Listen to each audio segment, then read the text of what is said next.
प्रिय मित्रों, आज एक मित्र ने बड़ा रेलेवेंट प्रश्न मुझे पूछा है जो आज के युग के लिए, समसामयिक के लिए बहुत ही रेलेवेंट सा लगता है। वह है कि क्या नार्सिसिस्ट जो हैं वो पॉलिटिकल एक्टिविज्म के लिए सबसे लायक व्यक्ति है। प्रश्न थोड़ा गंभीर भी है। इसके जवाब में मैं ये कहूँगा कि सबसे पहले हम देखें कि एक नार्सिसिस्ट व्यक्ति में या व्यक्तित्व वाले व्यक्ति में क्या खासियत बातें होती हैं, उसके कार्डिनल साइंस क्या है। अब सब साइंस को तो हम यह डिस्कस नहीं कर सकते, बहुत लंबा हो जाएगा और हम समय समय पर बहुत डिस्कस कर चुके हैं इन बातों को। लेकिन कुछ कार्डिनल साइन जो इम्पोर्टेंट साइंस हैं उनमें से निकाल करके 10 के करीब साइंस को हम यहाँ डिस्कस करते हैं और फिर विस पॉलिटिकल नीड्स के हिसाब से और फिर निर्णय आप पे है कि आप इस बात से सहमत हैं या असहमत हैं। जैसे हमने देखा कि पहला कार्डिनल साइन एक नार्सिसिस्ट का होता है एंटाइटलमेंट। वो सोचता है कि मुझे तो हर चीज़ कहने का, करने का अधिकार है, लेकिन दूसरे लोगों को नहीं है। उसको सब अधिकार है, वो कुछ भी कह सकता है, कुछ भी बोल सकता है, कोई स्टेटमेंट दे सकता है इस राष्ट्र के बारे में, लोगों के बारे में, उनके फ्यूचर के बारे में। वह निर्णय लेने में सक्षम है, पर बाकी लोग नहीं। वह विशेष एक पावर के साथ में आया है, एक विशेष विद्वता के साथ आया है, और जिसके कारण जो मेरे को प्रकृति से प्रदत्त की हुई है और जिसके कारण मैं एंटाइटल्ड हूँ कुछ भी आदेश देने के लिए। और वो आदेश लोगों के हित में होगा या भले में होगा, ये तो एक अलग बात है, वो तो बाद की एनालिसिस है। लेकिन ये एंटाइटलमेंट उसके पास में है और साथ में वो ये भी सोचता है कि दूसरों के पास नहीं है, या जो व्यक्ति उसके सामने खड़ा है उसके पास तो ये नहीं है, मेरे पास है। दूसरा होता है कि नार्सिसिस्ट हमेशा अपने आप को दूसरों से सुपीरियर मानता है, जिसको हम कहते हैं ग्रैंडियोसिटी। वो हर दूसरे व्यक्ति से, जो भी उसके आसपास में है, उनसे अपने आप को सुपीरियर मान के चलता है और वो सब उससे एक सीढ़ी, 2 सीढ़ी उसकी ग्रैंडियोसिटी की इंटेंसिटी पे डिपेंड करते हुए उससे नीचे हैं और वो उन सबसे ऊपर है और वो उनको आदेश दे सकता है और वही उनका भला कर सकता है, बाकी नहीं। बाकी सब असमर्थ है, मैं ही इसमें समर्थ हूं कि उनका भला कर सकूं।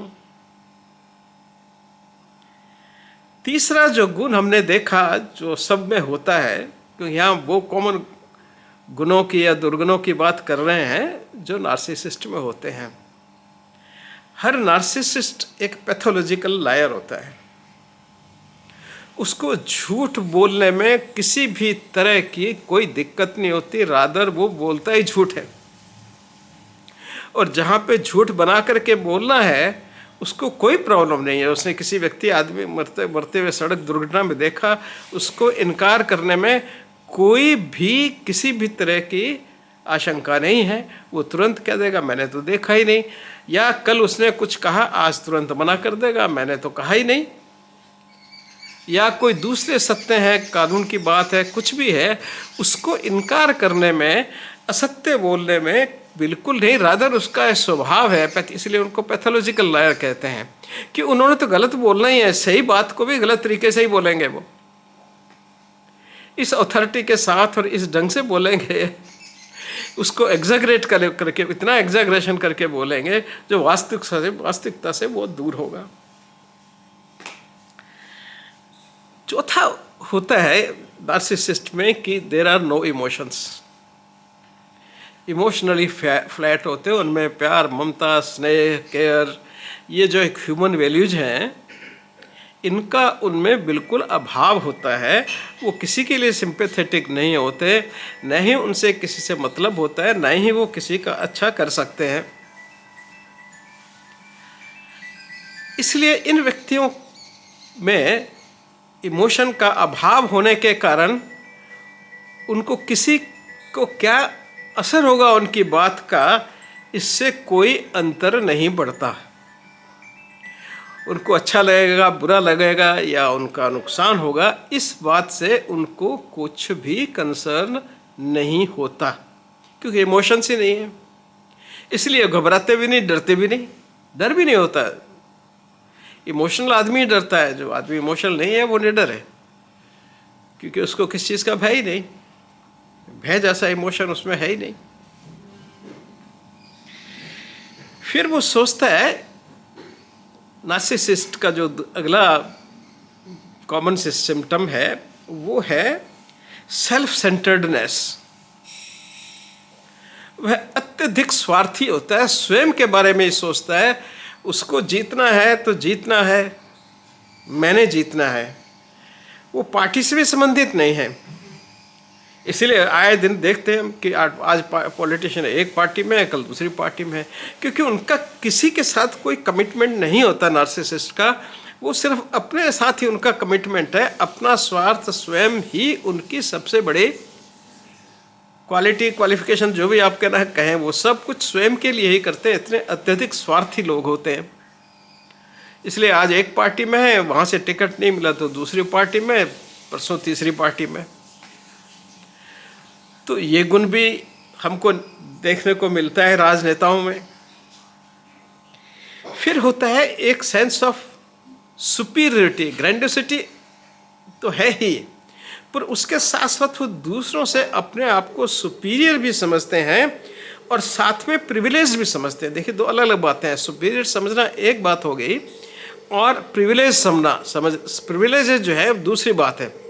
प्रिविलेज यानी कि मैं हर चीज़ करने के लिए मुझे अधिकारी हूँ, मैं प्रिविलेज्ड हूँ। मुझे तो सबसे बड़ा घर मिलना चाहिए, सबसे अच्छी गाड़ी मिलनी चाहिए, सबसे अच्छी सुविधा मिलनी चाहिए। बाकी लोग थर्ड क्लास में जाए, मैं फर्स्ट क्लास में जाऊँगा या बाय एयर जाऊँगा।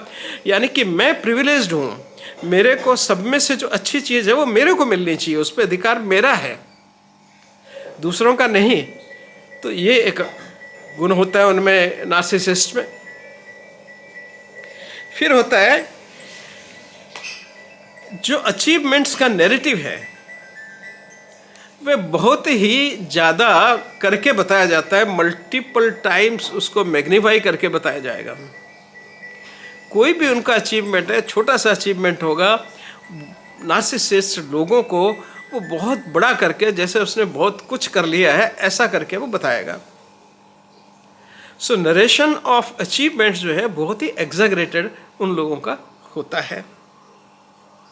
वो डिस्प्रपोर्शनेट होता है, मतलब जो अचीवमेंट किया है उसके बदले में वो बहुत ज़्यादा बताते हैं, उसको बड़ा करके बताते हैं, और कभी कभी झूठ भी उसमें जोड़ देते हैं। तो झूठ जोड़ने में भी या झूठा अचीवमेंट क्रिएट करने में भी उनको किसी प्रकार की कोई दुविधा नहीं होती। वो दूसरों की फीलिंग की बिल्कुल परवाह नहीं करते।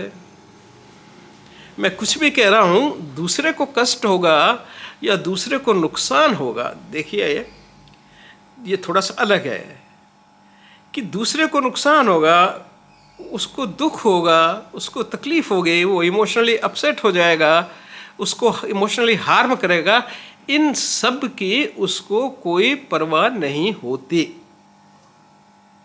वो इन सब का ध्यान नहीं देता, क्योंकि इमोशंस तो उसमें है ही नहीं, तो दूसरों की फीलिंग्स वो कैसे समझ पाएगा। उसमें एनीवे दूसरों के लिए जेलसी बहुत होती है, और खुद के लिए भी वो ये सोचता है कि लोग मेरे से जेलस हैं। वो खुद तो दूसरों के लिए जेलस है ही, लेकिन साथ साथ में वह यह भी सोचता है कि लोग मेरी सक्सेस से बहुत जेलस हैं, उनको बहुत जलन है, इसलिए दूसरों के प्रति हमेशा वो सस्पिशियस रहता है। और अंतिम में बता ही दिया, हमने पहले भी बताया कि उसको हर चीज़ बेस्ट चाहिए, वो चाहिए जो दूसरों के पास नहीं है। मेरी कार सबसे अच्छी हो गई, वहाँ भी झगड़ा करेगा, मेरा बंगलो अच्छा होगा, उसके लिए भी झगड़ा करेगा, और जो सरकारी फैसिलिटीज़ हैं, सिक्योरिटी के हैं और हैं, हर चीज़ के लिए उसको दूसरों से बेटर चाहिए, और उसके लिए वो झगड़ा करने में भी नहीं करना पड़ेगा तो वो कर लेगा, उसमें कोई असमंजस महसूस नहीं करेगा। अब ये सारी जो हमने चीज़ें बताई वो एक नार्सिसिस्ट के 10 गुण हैं, नार्सिसिस्ट के हमने बताए। अब आप देख लें कि आपके राजनेताओं में इनमें से कितने गुण हैं। मुझे अगर व्यक्तिगत प्रश्न पूछेंगे तो मुझे सब में ये दिखाई देते हैं।